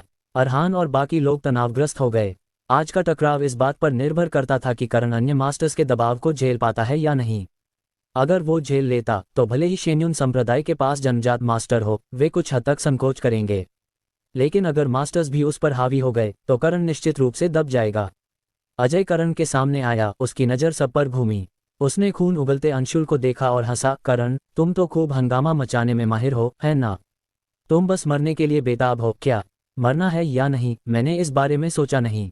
करण ने आराम से जवाब दिया, मुझे बस दूसरों के पैरों तले कुचलना और सिर पर थूकना पेशाब करना पसंद नहीं। शायद तुम लोग घमंडी और दबंग होने के आदी हो, सोचते हो कि बाकी लोग इसे बस स्वीकार कर ले, तुम्हारे सामने लेट जाएं, तुम्हारे पैरों तले कुचल जाएं। लेकिन मुझे ये पसंद नहीं। अजय ने हंसा, ये साउथ वेस्ट कॉन्फ्रेंस है, 3 संप्रदायों और 4 कुलों का जमावड़ा। ये तुम्हारे लिए उछलकूद करने की जगह नहीं है। करण हंसा, पहली बात, तुम अजय 3 संप्रदायों और 4 कुलों का प्रतिनिधित्व नहीं करते। दूसरी बात, शुरू से अंत तक तुम लोग ही दबंगई और बुलिंग कर रहे हो, जबकि मैंने सिर्फ आत्मरक्षा में कदम उठाया। उछल-कूद शब्द यहाँ सही नहीं बैठता। तीसरी बात, अजय, क्या तुमने कभी किसी से तर्क किया है? जिसकी मुट्ठी बड़ी उसी का तर्क बड़ा, यही तुम्हारा सोचने का तरीका है। तो अब इतना बोल क्यों रहे हो?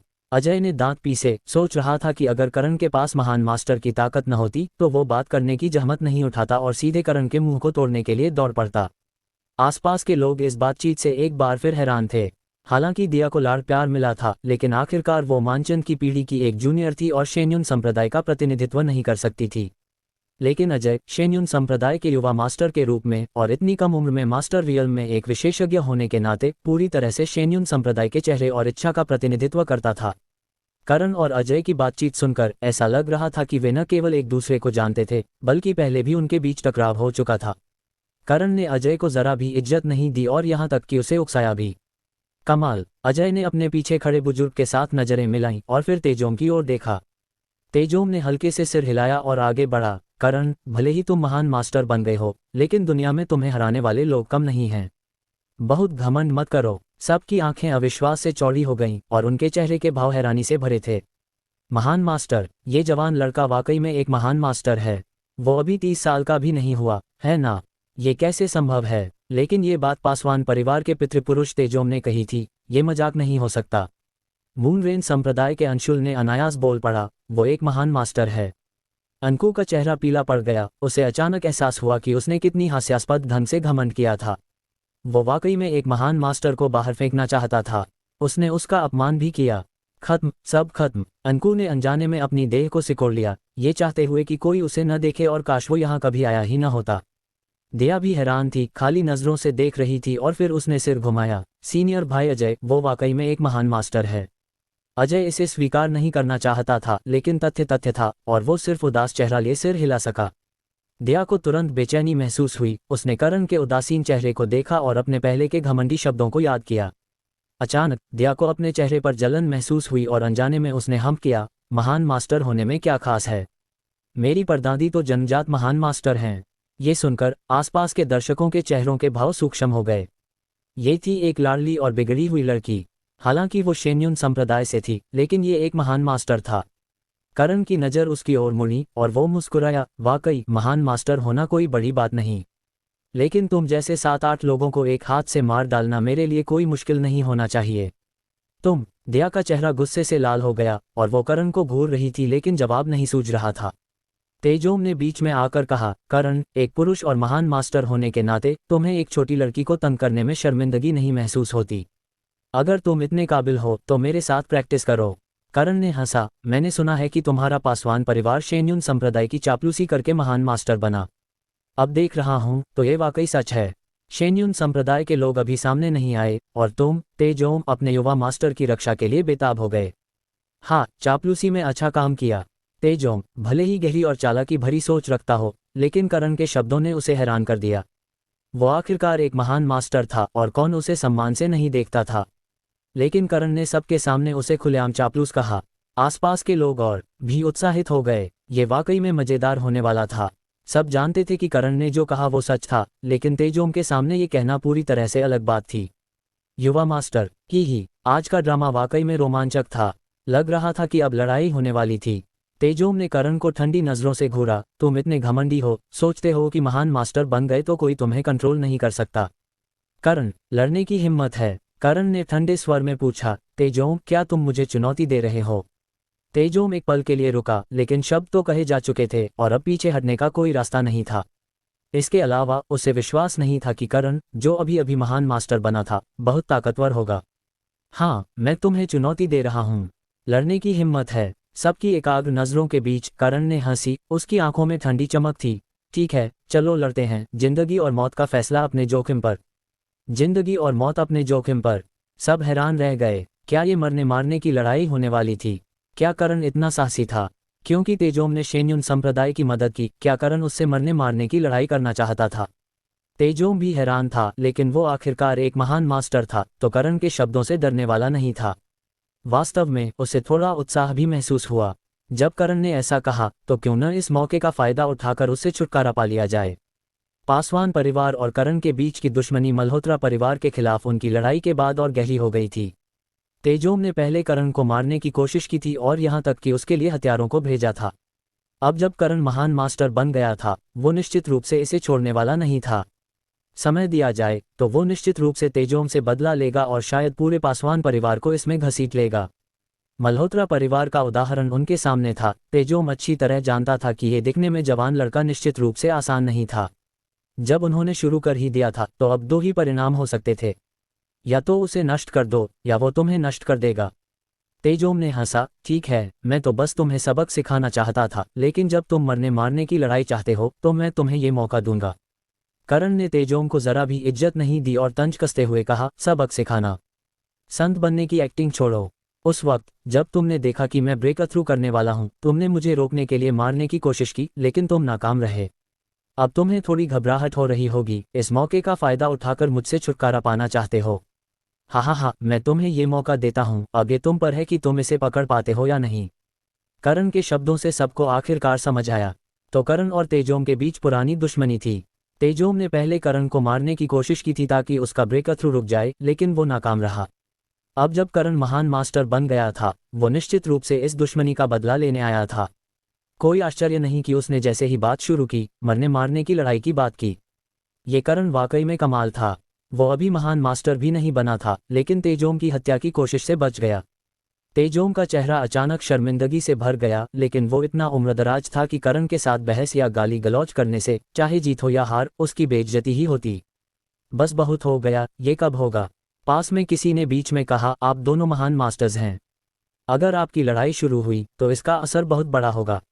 आसपास की चीजें नष्ट हो जाएंगी। क्यों न मार्शल आर्ट से एरिना में चला जाए? वहां जगह खुली है, सुरक्षित है और सबको ये लड़ाई देखने का मौका भी मिलेगा।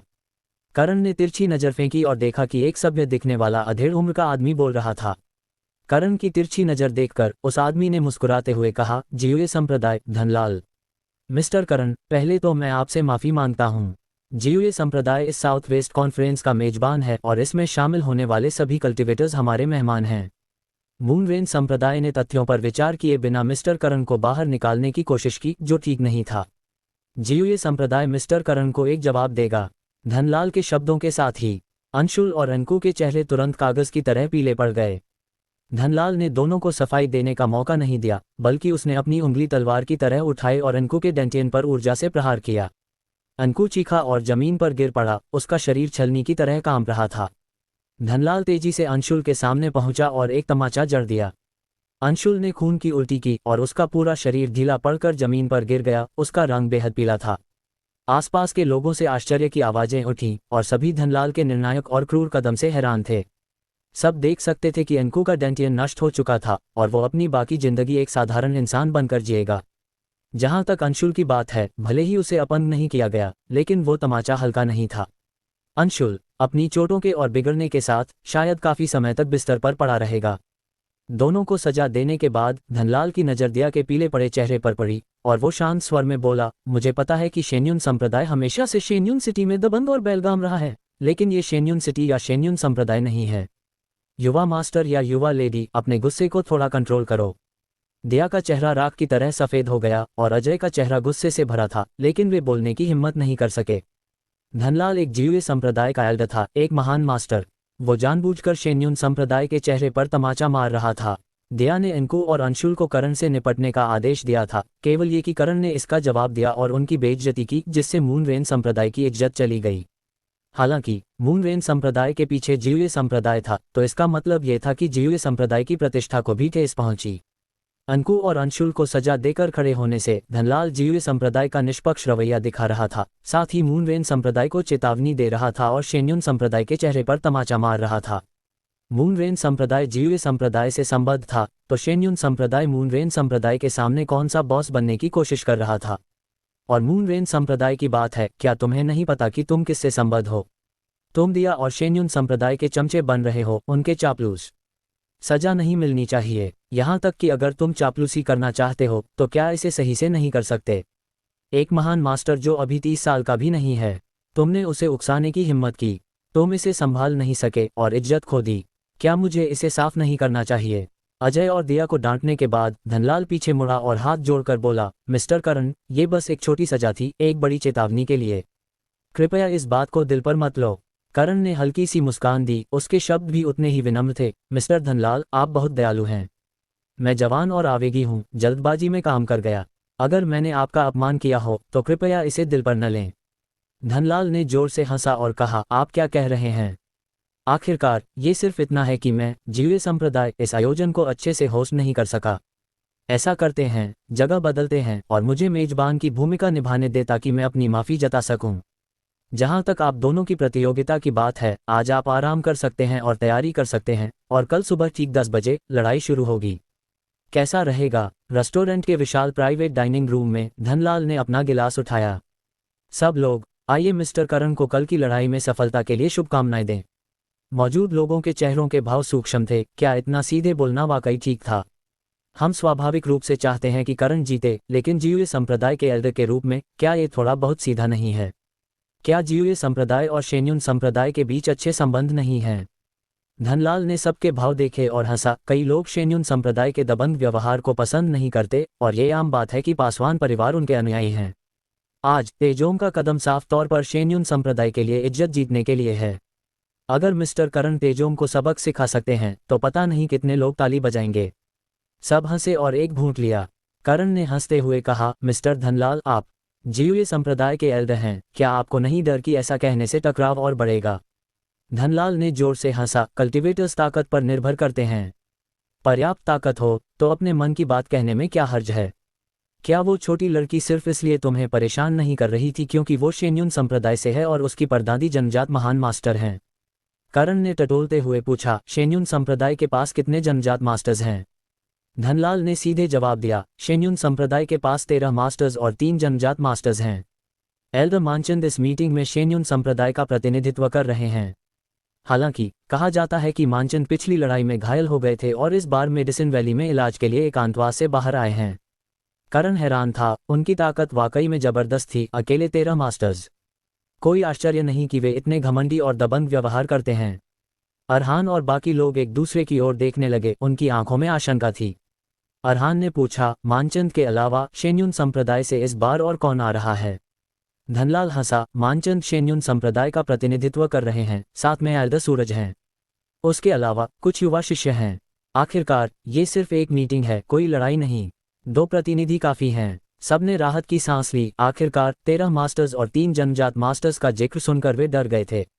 निरंजन ने पूछा, एल्डर धनलाल, अगर करण तेजोम को हरा देता है तो क्या शेन्युन संप्रदाय दखल देगा? क्या मानचंद खुद कार्रवाई करेंगे? सबकी नजरें धनलाल के चेहरे पर थीं, चिंता से भरी, जबकि करण दूसरी ओर मुस्कुरा रहा था जैसे उसे कोई परवाह न हो। धनलाल की नज़र करण पर पड़ी और वो हल्के से मुस्कुराया, चिंता मत करो, अगर ऐसा हुआ तो हमारा जियोए संप्रदाय चुप नहीं बैठेगा। ये साउथ वेस्ट कॉन्फ्रेंस है, शेन्युन संप्रदाय की जागीर नहीं। यहाँ उनकी नहीं चलेगी। पर दादी, वो लोग वाकई हमें बहुत ज्यादा दबा रहे हैं। आपको मेरे लिए खड़ा होना होगा। मानचंद एक सोफे पर लेटे हुए थे, दिया के सिर को छूते हुए भौहें चढ़ाकर बोले, 27 साल का मास्टर, क्या वो वाकई प्रलयनाथ का शिष्य है?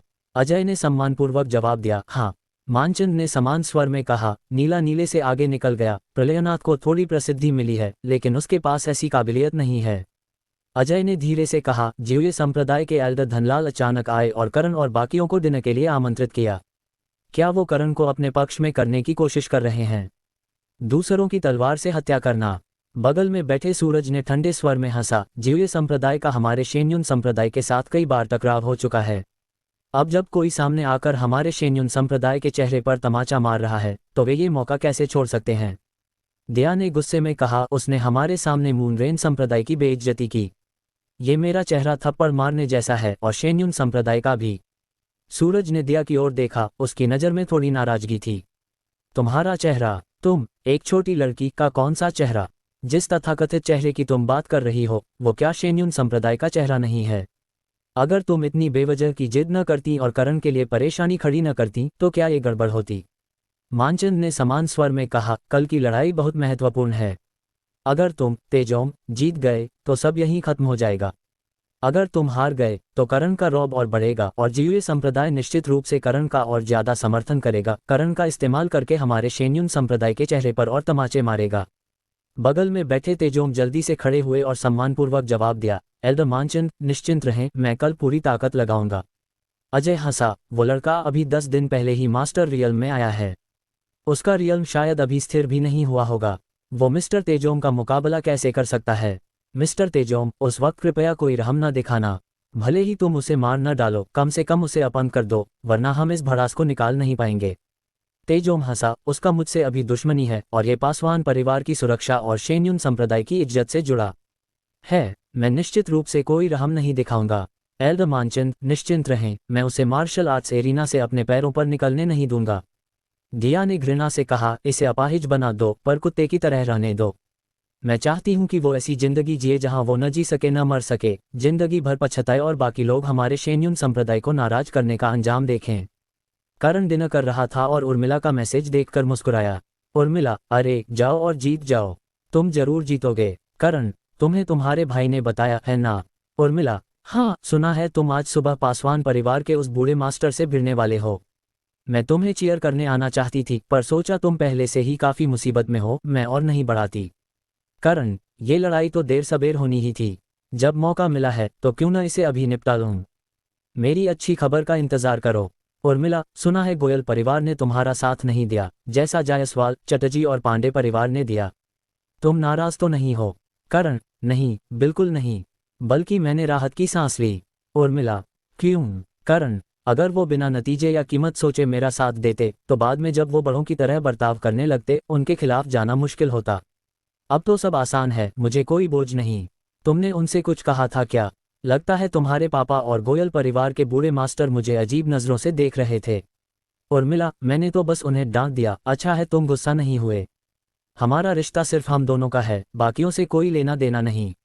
मैंने तुम्हें परेशानी में डाला पर मुझसे नाराज मत होना। करण, अगर कोई परेशानी होगी तो मैं उसे सुलझा लूंगा, आखिर इसके लिए ही तो मैं मर्द हूँ।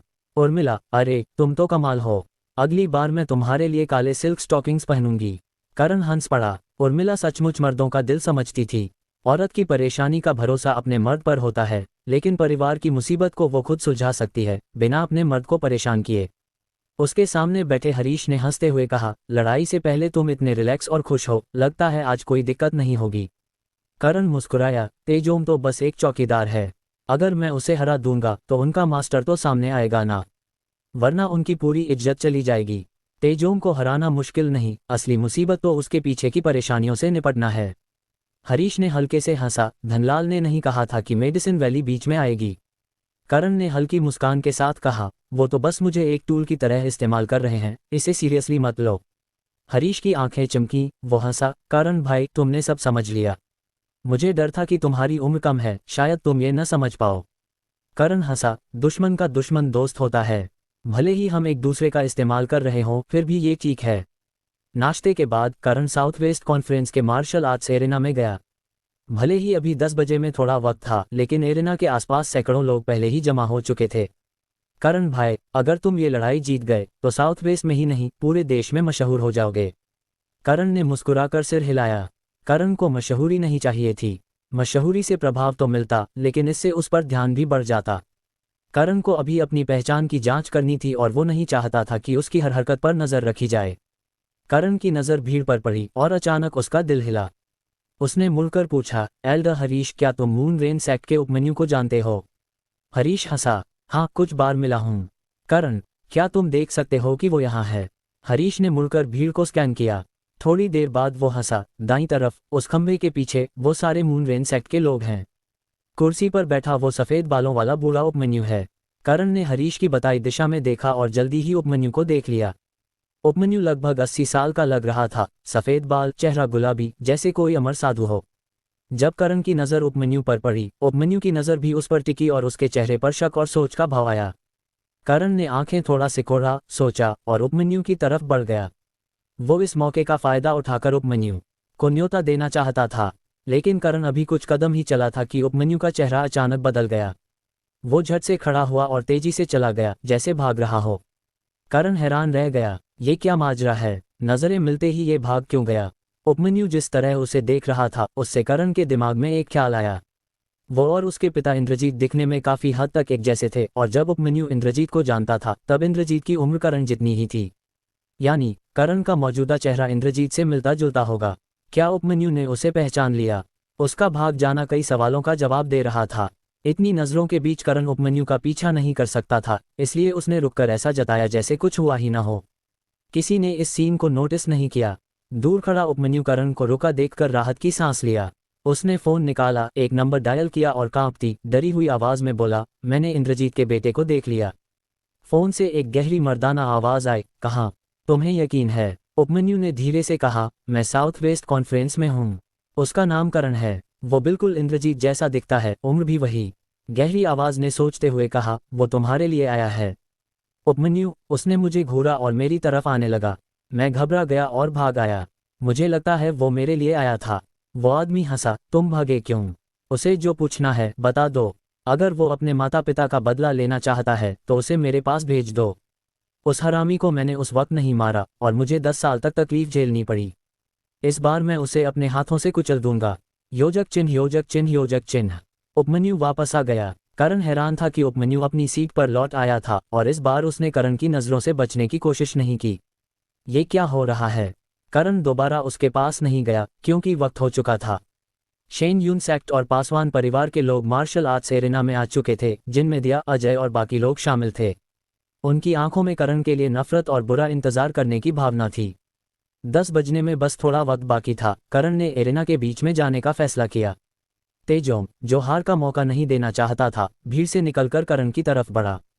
तेजोम ने गंभीरता से कहा, आज की लड़ाई के बाद, जीत हो या हार, जिंदगी हो या मौत, पासवान परिवार और तुम्हारे बीच की दुश्मनी खत्म।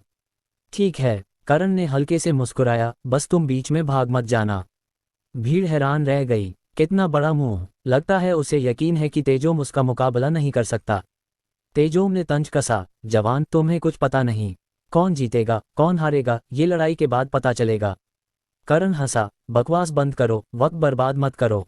चलो पहले लड़ते हैं, फिर बात करते हैं। तेजोम का चेहरा ठंडा और गंभीर हो गया। उसकी आंखें बाज की तरह तेज थीं, जैसे वो अपने शिकार को निशाना बना रहा हो। हुश! तेजोम की शक्ल अपनी जगह से गायब हो गई। वो एक परछाई बनकर पलक झपकते करण के सामने आया और एक मुक्का मारा। ये मुक्का बिजली और तीर की तरह था। हवा की आवाज के साथ एक हल्का धमाका हुआ, जो सबके दिलों को चीर गया, तेज और भारी। करण ने अपने शरीर को एक तरफ झुकाया, जैसे उसका वजन ही न हो, और आसानी से तेजोम के जोरदार हमले को चकमा दे दिया। करण के कंधे हल्के से हिले और उसका शरीर अचानक स्प्रिंग की तरह वापस उछला, जैसे वो अपनी जगह से हिला ही न हो। करण ने अपनी मुट्ठियां कसी, जैसे कोई बड़ा लट्ठा पकड़ा हो, और सीधे तेजोम की तरफ झपटा। Giant app holding would, giant app art strikes. मौके पर कई कुशल कल्टिवेटर्स थे, जिन्होंने एक नज़र में पहचान लिया कि करण का ये मूव प्रलयनाथ का मशहूर जायंट ऐप आर्ट स्ट्राइक्स है। तेजोम की आंखें सिकुड़ गईं, क्या गजब की स्पीड। तेजोम का हमला खाली गया, पर वो हैरान नहीं हुआ। उसने करण के हमले का जवाब को हनी मार कर दिया। धड़ाम, करण और तेजोम टकराए। तेजोम डगमगाकर पीछे हटा, जबकि करण ने बस एक कदम बगल में लिया और स्थिर हो गया। सैकड़ों दर्शक हैरानी से देखते रहे, चिल्लाए। लगता है करण और भी ताकतवर था। शेन यून सेक्ट के मानचंद, सूर्यतन और बाकियों के चेहरे गंभीर हो गए, जबकि अजय, दिया और तेजस के चेहरे फीके पड़ गए। इस सीधे टक्कर में तेजोम कमजोर पड़ गया। क्या करण ने अभी 10 दिन पहले ही ग्रेट ग्रैंडमास्टर रियल में कदम नहीं रखा था? वो तेजोम से भी ज्यादा ताकतवर कैसे हो सकता है? तेजोम का चेहरा लाल हो गया, उसका खून उबाल मारने लगा। वो हैरान था, ये लड़का इतना ताकतवर कैसे हो सकता है? ग्रेट ग्रैंडमास्टर बनने के बाद, इतने सालों की कल्टीवेशन के बाद भी वो इस जवान लड़के को नहीं हरा सका, जो 10 दिन पहले ही इस रियल में आया था। लेकिन करण ने तेजोम को हैरानी से उबरने का मौका नहीं दिया और तेजी से उनके बीच की दूरी कम की। तेजी से तेजोम की तरफ बढ़ते हुए करण ने शेर की तरह छलांग लगाकर मुक्का मारा। इतना तेज! तेजोम हैरान था और चकमा देने का वक्त नहीं था। उसने बस अपनी बाहें उठाकर हमला रोका। धड़ाम! तेजोम ने मुक्का तो रोक लिया, लेकिन उसकी बाहें बुरी तरह कांप रही थीं और उसके चेहरे की लाली और गहरी हो गई। करण ने एक मुक्का मारा, घूमा और एक टांग हवा में लहराते हुए मारी। धड़ाम! तेजोम का शरीर हवा में उड़ा और जमीन पर जोर से गिरा। करण जमीन पर उतरा, एक कदम लिया, उछला और पैर से जोर से नीचे मारा। तेजोम बिना अपनी शक्ल की परवाह किए लुढ़क गया, करण के पैर से बचते हुए। बज़! करण का पैर जमीन पर पड़ा और मजबूत स्टील का प्लेटफॉर्म अचानक गोलाकार डेंट हो गया। प्लेटफॉर्म से एक हल्की गूंज की आवाज आई, जो करण के पैर की ताकत दिखा रही थी। करण फिर आगे बढ़ा, पलक झपकते तेजोम के सामने आया और एक और मुक्का मारा। तेजोम चकमा नहीं दे सका, इसलिए उसने फिर अपनी बाहें उठाकर हमला रोका। धड़ाम! करण ने फिर अपनी मुट्ठी उठाई और फिर से मारा। पू! तेजोम के मुंह से खून की उल्टी हुई, लेकिन उसने अपनी बाहें डिफेंस में रखीं, टूटने से बचने की कोशिश करते हुए। करण के हमले बिना किसी रहम या हिचकिचाहट के थे, बिजली की तरह तेज मुक्के मारते हुए। धड़ाम! धड़ाम! धड़ाम! बिजली की तरह तेज उसके मुक्के लगातार पड़ रहे थे। हर बार तेजोम के मुंह से खून की उल्टी होती और वो अब कोई ढंग का जवाबी हमला नहीं कर पा रहा था। जब करण ने एक और मुक्का मारा, तेजोम की बाहों से हड्डियों के टूटने की आवाज आई।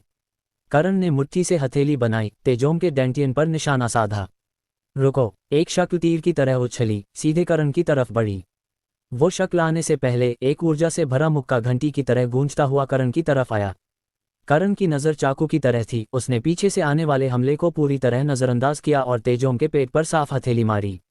जैसे ही ऊर्जा उसके शरीर में घुसी, वो एक तेज तीर की तरह थी, जिसने तेजोम का डेंटियन तुरंत चकनाचूर कर दिया, जैसे कोई रिसता हुआ पानी का थैला। तेजोम ने एक दर्दनाक चीख मारी, उसकी आंखें गहरी निराशा से भरी थीं। उसका डेंटियन नष्ट हो चुका था। ग्रैंडमास्टर रियल्म, जिसे उसने इतनी मेहनत से हासिल किया था, बस यूं ही चला गया। न सिर्फ ग्रैंडमास्टर खो गया, बल्कि अब से वो एक साधारण इंसान होगा। उसकी उम्र में, बिना ग्रैंडमास्टर की ताकत और ऊर्जा की सुरक्षा के, उसकी उम्र स्वाभाविक रूप से कम हो जाएगी। पासवान परिवार में अब कोई ग्रैंडमास्टर नहीं था। चंडीगढ़ का नंबर 1 परिवार अब ये खिताब खो देगा। और पासवान परिवार को उन लोगों का निशाना बनना पड़ सकता है, जिनके साथ उन्होंने सालों तक ग्रैंडमास्टर की ताकत के बल पर दुश्मनी की थी। सब खत्म, सब कुछ खत्म हो गया। इस पल तेजोम पूरी तरह निराश था, उसके दिल में गहरी पछतावा था। उसने मल्होत्रा परिवार की मदद क्यों की? उसने करण को मारने की कोशिश क्यों की, इससे पहले कि वो ब्रेक थ्रू कर पाए? अब करण जिंदा और ठीक था, लेकिन वो बर्बाद हो चुका था। करण ने तेजोम को एक हथेली से बर्बाद कर दिया, फिर अपनी हथेली को पंजा बनाया, तेजोम की कमर की पेटी पकड़ी और उसे आसानी से हवा में उछाल दिया। तेजोम अनचाहे हवा में उड़ा, सीधे उस शक्ल की तरफ जो उसकी तरफ आ रही थी। वो शख्स शेन यून सेक्ट का एल्डर सूर्यतन था। उसने करण पर पूरी ताकत से हमला करने की योजना बनाई थी, लेकिन अचानक तेजोम को सामने आता देखकर उसे जल्दबाजी में संभालना पड़ा। सूर्यतन का करण पर हमला करने का प्लान नाकाम हो गया। करण सीधा खड़ा रहा, सूर्यतन को ठंडी नजरों से घूरते हुए, और उदासीनता से बोला, तेजोम ने मुझे चैलेंज किया था और हमने पहले ही तय कर लिया था कि नतीजे की परवाह नहीं करेंगे, चाहे जिंदगी हो या मौत। मैं पूछना चाहता हूँ, तुमने बीच में क्यों दखल दिया? सूर्यतन एकदम बोलती बंद हो गया। सचमुच उसका करण पर छिपकर हमला और तेजोम को बचाना नियमों के खिलाफ था। सैकड़ों लोगों की नज़रों के सामने सूर्यतन बस जबरदस्ती तर्क करने की कोशिश कर सकता था। जब तुम जीत चुके थे तो फिर घातक वार करने की जिद क्यों? क्या तुम्हें ये नहीं पता कि किसी की जान बख्शने का मतलब भविष्य में फिर मिलने का मौका होता है? करण ने तंज कसा। सूर्यतन, अगर मैं नीचे गिरा होता और तेजोम मुझे मारना चाहता तो क्या तुम इतने ही रौब से बाहर निकलकर तेजोम को मेरी जान बख्शने की सलाह देते? इतने सारे लोगों के सामने सूर्यतन चाहे कितना ही बेशर्म हो, करण के इस सवाल का जवाब नहीं दे सका। करण ने हल्के से कहा, मैं तो सोच रहा था कि शेन यून सेक्ट, इतना बड़ा सेक्ट होने के बावजूद, अपनी घमंड के बावजूद कम से कम जियांगहू के कुछ नियम तो मानेगा। लेकिन लगता है वो बस उन छोटे मोटे चोरों की तरह है जो जीतने पर शेखी बघारते हैं और हारने पर बेईमानी करते हैं। करण के शब्द जैसे अदृश्य चाकू सूर्यतन का चेहरा शर्मिंदगी से लाल कर गए। सैकड़ों दर्शकों की मजा लेने वाली नजरें तीरों की तरह थीं, जिसने सूर्यतन और पूरे शेन यून सेक्ट की इज्जत को धूल में मिला दिया। तेजस का चेहरा मरघट की तरह फीका पड़ गया। उसने तेजोम को देखा, जो मुश्किल से जिंदा था और निराशा से भरा था, और उसकी टांगें जवाब दे गईं। वो जमीन पर गिर पड़ा। दिया की आंखों में डर भर गया। तेजोम की हार ने उसे दिल से डरा दिया। करण आखिर क्या बला है? 30 साल से कम उम्र में उसकी ताकत इतनी जबरदस्त कैसे हो सकती है? क्या तेजोम, जो सालों से ग्रैंड मास्टर था, भी करण का मुकाबला नहीं कर सका? करण ने तेजोम को हराने की प्रक्रिया इतनी क्रूर थी, न कोई बराबरी की टक्कर थी, न कोई कठिन लड़ाई, बस एक तरफा पिटाई। शुरू से अंत तक तेजोम एक ढंग का हमला भी नहीं कर पाया। अंत में करण ने उसे पूरी तरह चकनाचूर कर दिया। करण आखिर कितना ताकतवर था? अजय का चेहरा हैरान कर देने वाला था। उसने मानचंद को गंभीर देखा और एक पल के लिए समझ नहीं पाया कि क्या करे। स्थिति पूरी तरह उसके काबू से बाहर हो गई थी। उसे तो छोड़ो, सूर्यतन का दखल भी करण को दबा नहीं सका। सूर्यतन की ताकत वाकई तेजोम से ज्यादा थी, लेकिन ज्यादा नहीं। क्या इसका मतलब ये था कि अगर करण सूर्यतन से लड़ा तो उसे भी तेजोम की तरह आसानी से कुचल देगा? अजय को अपना पहले का चैलेंज याद आया, जिसमें उसने सूर्यतन को करण से लड़ने के लिए कहा था। अब सोचने पर उसे डर के मारे कंपकंपी छूट रही थी। अगर उसका चैलेंज सूर्यतन के अपंग होने का कारण बनता तो क्या वो गुनाह उसके सिर पर नहीं होता? मार्शल आर्ट्स एरेना में सूर्यतन ने दांत पीसे और कहा, तुम वाकई बहुत ताकतवर हो, लेकिन अगर तुम सोचते हो कि इससे तुम शेन यून सेक्ट को उकसा सकते हो तो तुम बहुत भोले हो। करण हंसा। उकसाना? क्या शेन यून सेक्ट के लोग पूरी तरह बेशर्म नहीं हैं? मेरी तेजोम से कोई दुश्मनी नहीं थी, हम एक दूसरे को जानते भी नहीं थे। उसने मल्होत्रा परिवार की मदद की और मुझे मारने की कोशिश की, लेकिन वो नाकाम रहा, तो मुझे तो जवाब देना ही था। मैंने उसकी जान बख्श दी, लेकिन उसे अपंग कर दिया। ये तो पहले से ही काफी रहम था। और तुम कहते हो मैं जान बख्शने का सिद्धांत नहीं समझता? करण की नज़र भूमि और अजय और दिया पर पड़ी। वो ठंडे स्वर में बोला, अजय, शेन यून सेक्ट के जवान मास्टर होने के नाते तुमने उन औरतों को ड्रग करने जैसे नीच हथकंडे अपनाए जो तुम्हें पसंद नहीं करती थीं। जब मैंने तुम्हें रोका तो तुमने मुझसे दुश्मनी ठान ली और मुझे मिटाना चाहा। नीता, जब हम ट्रेन में थे, हम एक ही कमरे में थे। मैंने तुम्हें जगह देने के लिए कमरा भी बदल लिया था जब तुम्हें बीमार एल्डरमानचंद की देखभाल करनी थी। तुमने न सिर्फ इसका शुक्रिया नहीं किया, बल्कि मुझ पर तंज कसे और बदला लेना चाहा, क्योंकि मैंने तुम्हारा रवैया बर्दाश्त नहीं किया। तुम मुझे बाहर फेंकना चाहती थी और अपंग करना चाहती थी। करण ने बिना छिपे तंज के साथ हंसा। हाँ, शेन यून सेक्ट, यही है शेन यून सेक्ट की